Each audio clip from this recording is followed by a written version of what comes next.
Sir, hello, sir. Hello. Sir, you are live now, sir. Okay, You can okay. start, sir.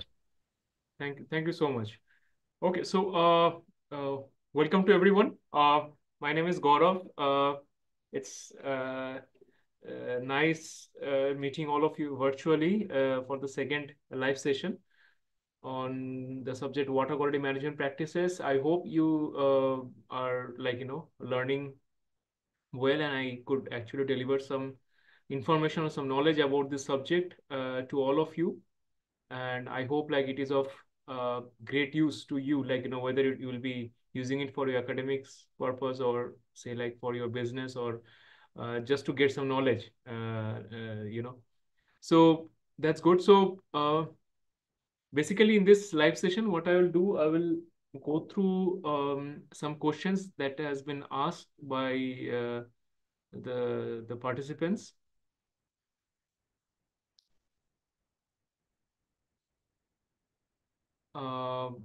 Yeah, so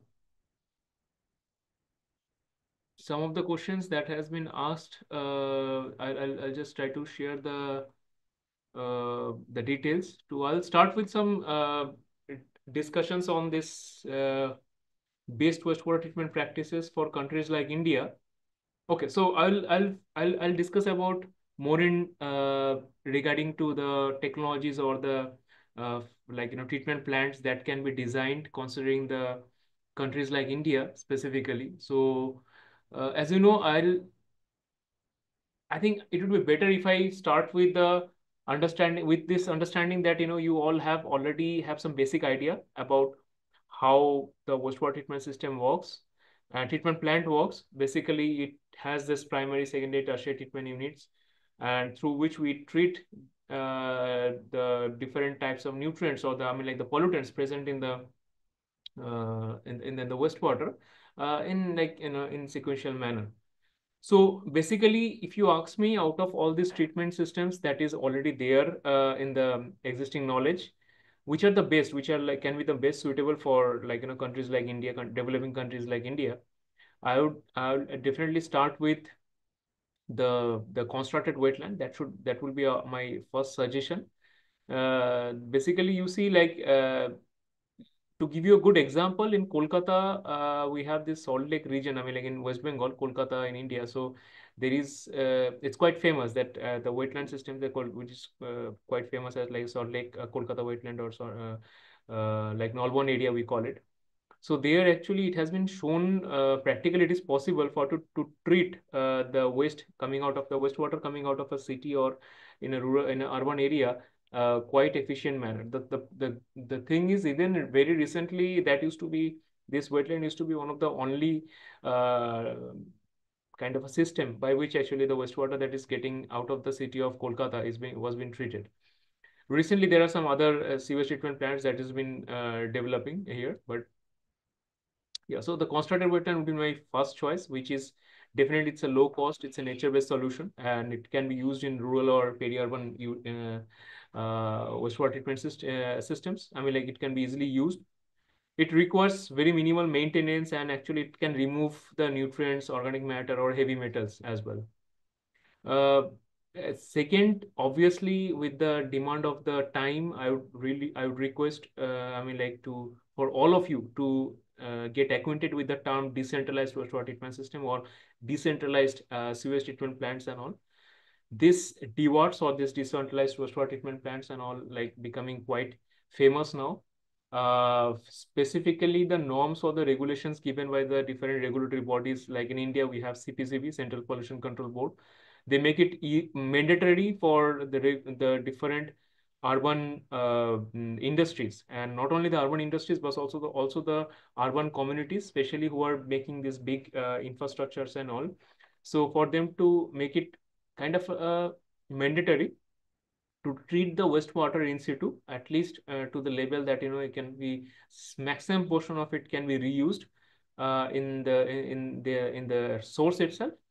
So, and obviously it is much better. I mean, like if you see like countries like Singapore, actually they are one of the finest. They're showing it to the world that it is actually doable, and actually you can treat the wastewater that you are generating out of your households and the industries in the urban industries, and you can actually reuse it back in the system itself for with the different for different purposes.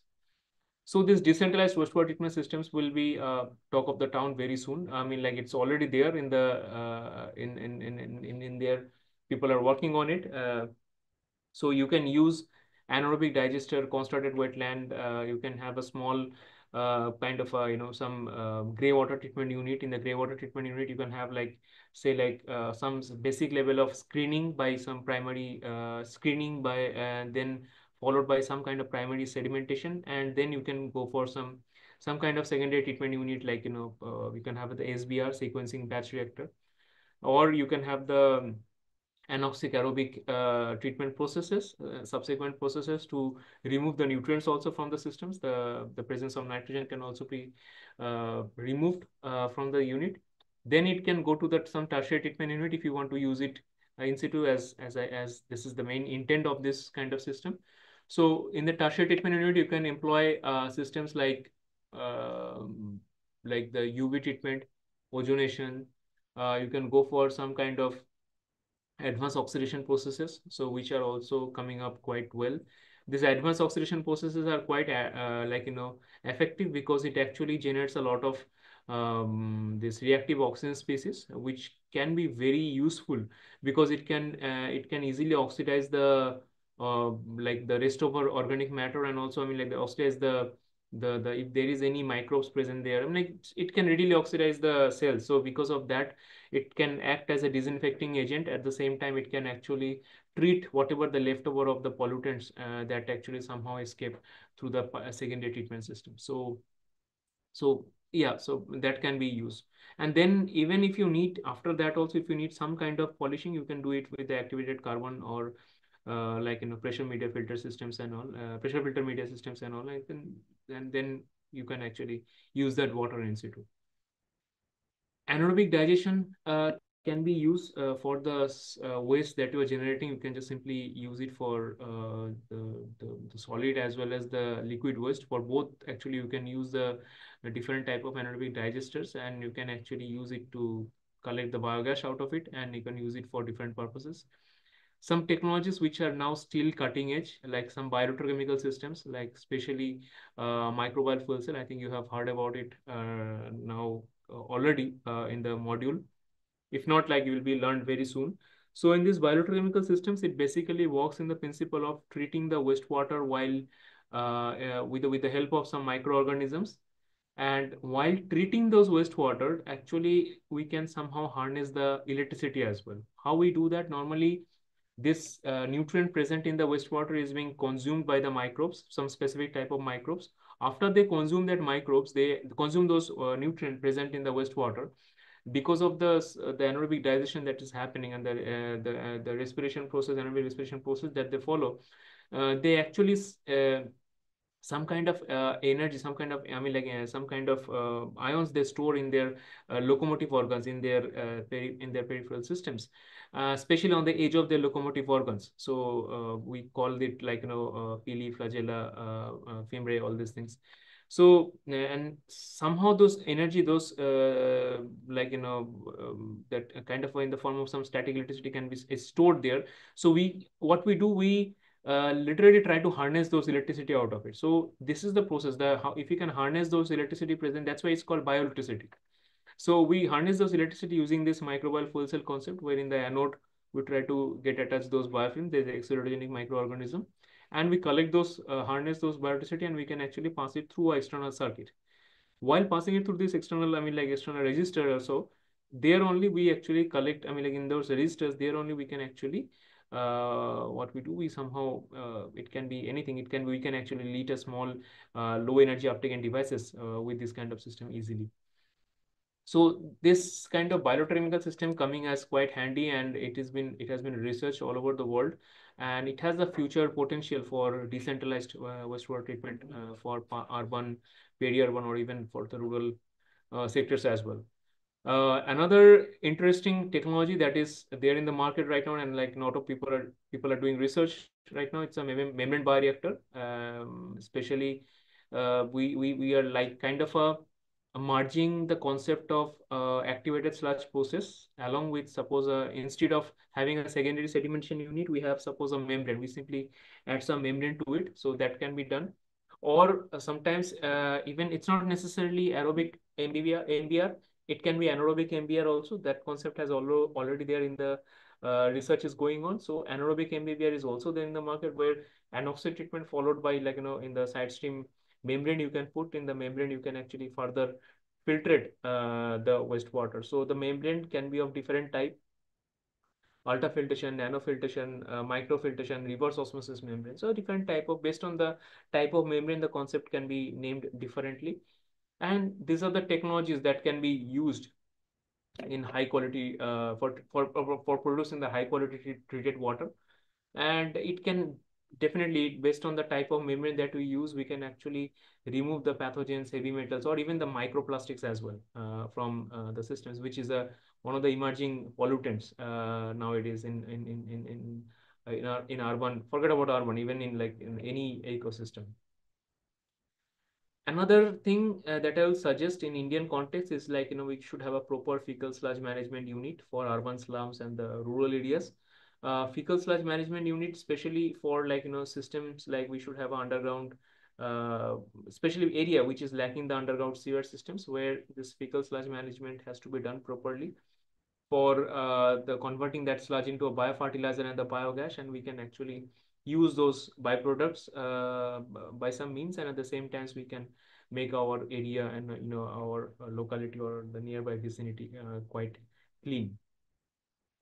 So that, I mean, like, this will be my final recommendation key. Either you can go for uh, like decentralized wastewater treatment systems, or you can go for this bioelectrochemical systems, membrane bioreactor, or fecal sludge management systems, and also all these things are quite related. And nowadays it should be done. I mean, like, if you consider, like, Indian scenario, and it should be promoted by the policymakers as well. Like, they should be well aware of this terms and this terminology, so that they can actually implement those they can these concepts actually in real ground. Another question was asked, like, how to treat the agricultural wastewater or the runoff. So basically, to treat the agricultural wastewater or to runoff, the first thing that comes into our mind is what is there, what does it contain. So it majorly contains the pesticides, the fertilizers. The fertilizers are majorly it contain the nitrates, the phosphates, etc. Sometimes the obviously it's a runoff, so some kind of sediment, some organic matter, some heavy metals, some um, uh, some kind of pesticides we can herbicides, pesticides we can use, we can weedicides we can use. So those can also be there. So our target is quite complex. We have to understand this thing. See, the regular wastewater treatment plant may not be handy here, because in regular wastewater treatment plant, our target is majorly the carbonaceous organic matter removal. That is our major target in most of the cases. But here our target is majorly very specific in terms of majorly it's a nutrient that we want to remove. Other than that, some kind of heavy metal and some kind of endocrine disrupting products can also come, and sometimes even the sediment can also come.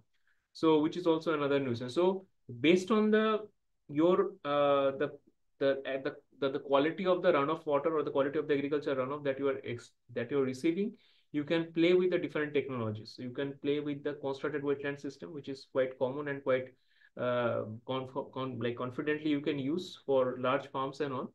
So it should have some kind of aquatic plants, like canna indica, reeds, those kind of things, which will have it can easily remove the nitrate, phosphate, pesticides, and sediments. It's a low cost. It's natural filtration can be done with a very minimum amount of like the maintenance that it requires here. And at the same time, it enhances the biodiversity also in the nearby region. That is also possible. You can use some kind of low cost bioreactor. You can use some wood chips, or like kind of a this the how to say this shells of the bivalves and all that you can use. Those kind of stuff you can use to make a low cost bioreactors. You can use the biochar, biochar based bioreactors as well. The biochar has a multiple benefit here, because first of all, when it passes through the biochar, biochar can absorb the pollutants as well, because it has a higher specific surface area. Not only that, it also, because of its certain characteristics of the biochar, it can actually absorb quite a good amount of pollutant in its surface. And at the same time, you can also, it when it passes through it, this extensive amount of specific surface area actually makes it easier for the more amount of biofilm to get attached to it. So more amount of biofilm, if it if it gets attached to it, so more amount of the nutrient removal can is also possible, like the pollutant removal can also possible. That is the reason this kind of bioreactor can remove up to 90% nitrates. And the good thing is it can last tens of years without any maintenance pretty much. Again, you can use some kind of sedimentation or some kind of small settling pond before, I mean, like it reaches to the surface water bodies.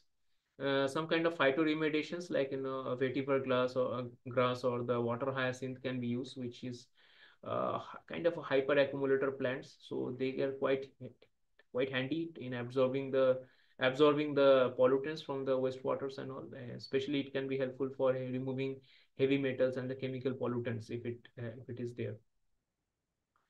So obviously, the best approaches will be, if there is a fertilizer runoff, you go for concentrated wetland, bioreactor, buffer strips, etc. If it's a pesticide, some kind of phytoremediation, wetlands.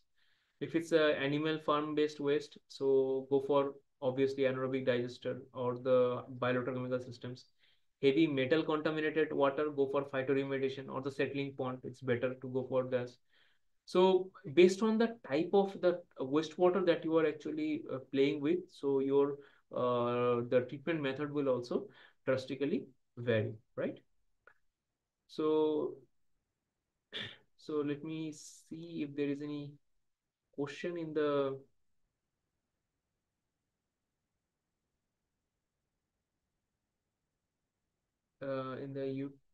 YouTube chat. Okay, YouTube chat, there is one question in Moina: how we enhance the fishery by water management.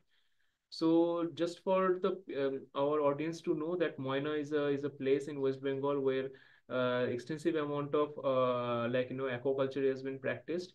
So definitely there is possibility of improving the quality of the I mean like the you can increase, I mean like you can reduce the freshwater exchange, and rather you can work more on the recirculating aquaculture systems like that, and use the same water time to time.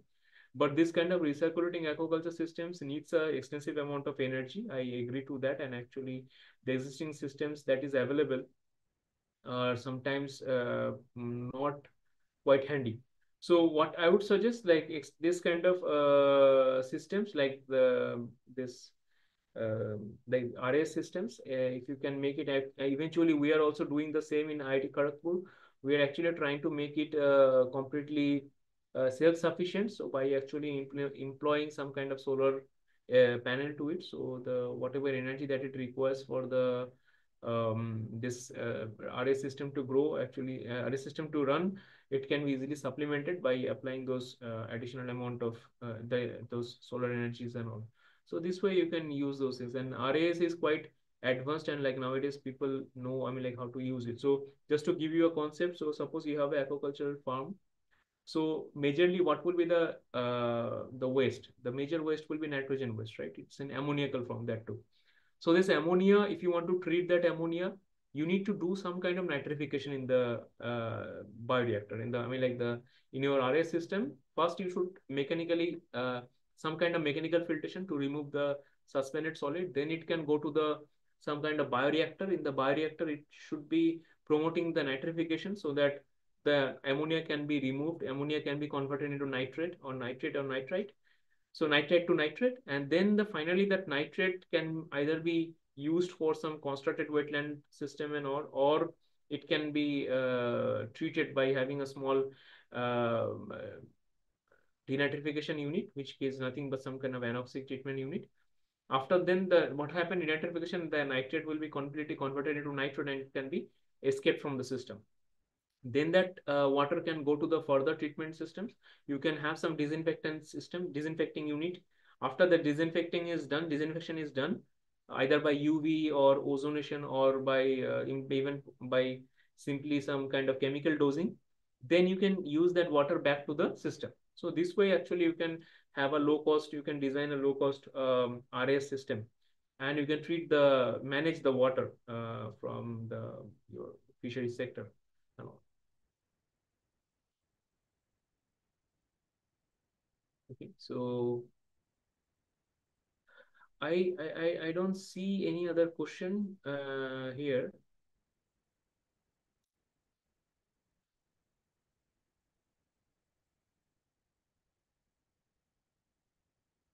I don't see any other question, so I think I can leave. But I mean, like before that, I would like to ask for, like, I would like to request you some things. Like first of all, definitely you can all definitely first of all the best for the exams that is going on. I mean, like this what is it called, this assignments that is going on. I hope things are going well, you are able to answer those questions. If you have any specific query or something, you are always welcome to write me a mail or uh, just send me some update in the forum section. And yeah, so that's pretty much it. So I hope to see you again in the last live session in coming month, mid of somewhere in the mid of April, I think. Okay, and all the best. Have a good day. Thank you.